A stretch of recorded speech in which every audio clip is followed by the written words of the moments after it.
Any vote that might lead to war should be hard, but I cast it with conviction. I know that there have been a lot of questions about Iraq posed to candidates over the last weeks. I've made it very clear that I made a mistake, plain and simple. Mr. Speaker, in the brief time I have, let me give you 5 reasons why I'm opposed to giving the President a blank check to launch a unilateral invasion and occupation of Iraq, and why I will vote against this resolution. You are looking at a senator and a former congressman, and as a congressman, I voted against the war in Iraq. I believe that marriage is not just a bond, but a sacred bond between a man and a woman. I do not support gay marriage. LGBT Americans are our colleagues, our teachers, our soldiers, our friends, our loved ones. And they are full and equal citizens and deserve the rights of citizenship. That includes marriage. That's why I support marriage for lesbian and gay couples. I support it personally and as a matter of policy and law. Now, my ears may have been playing a trick on me, but I thought I heard the gentleman a moment ago say something, quote unquote, about homos in the military. Was I right in hearing that expression? Absolutely. Putting homosexuals in the military. You said something about homos in the military.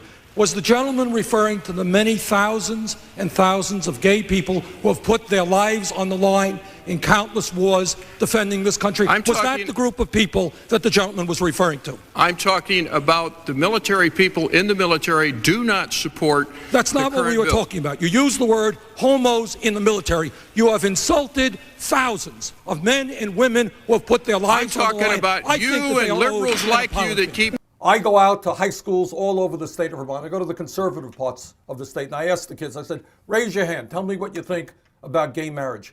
And kids kind of shrug their shoulders, and they say, what are you talking about? What is the big deal?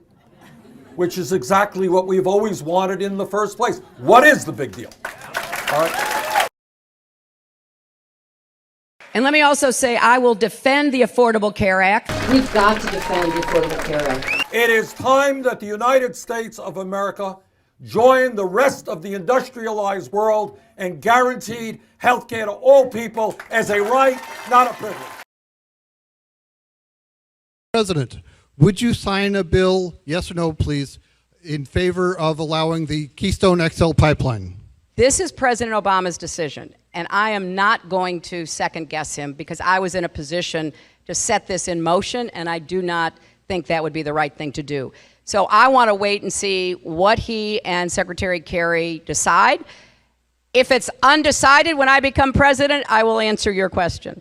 If you listen to what the scientific community is saying, overwhelmingly, is that climate change is real. It is caused by human activity. It is already causing devastating problems. So my response to Senator Hoeven is, listen to the scientific community. We have got to, as a nation, lead the world in transforming our energy system away from fossil fuel and into energy efficiency and sustainable energy. Frankly, we will look like fools throughout the entire global economy if we are advocating more and more dirty oil at the same time as we're talking about the need to combat global warming. So we have got to defeat this Keystone Pipeline. We've got to rally the American people to do it, and we've got to get President Obama to be strong on this issue. We need to fix our dysfunctional political system and get unaccountable money out of it once and for all, even if that takes a constitutional amendment. And while Mrs. Clinton takes aim at the influence of money, she has not distanced herself from the several super PACs that are backing her, or the cast of wealthy donors who are also supporting her campaign. In terms of the politics of America, as a result of this disastrous Citizens United Supreme Court decision, clearly the billionaires, Koch brothers and others, are owning the political process. They will determine who the candidates are. And let me say this thing.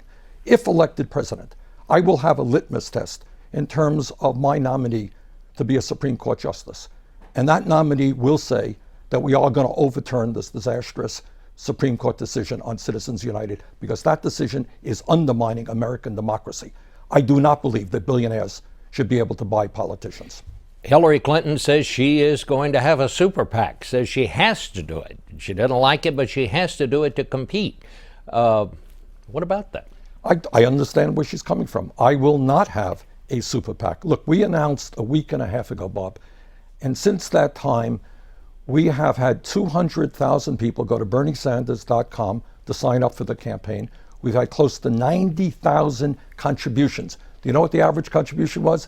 It's about $43, $43 for middle-class working families. So I don't think we're going to outspend Hillary Clinton or Jeb Bush or anybody else. But I think we are going to raise the kinds of money that we need to run a strong and winning campaign.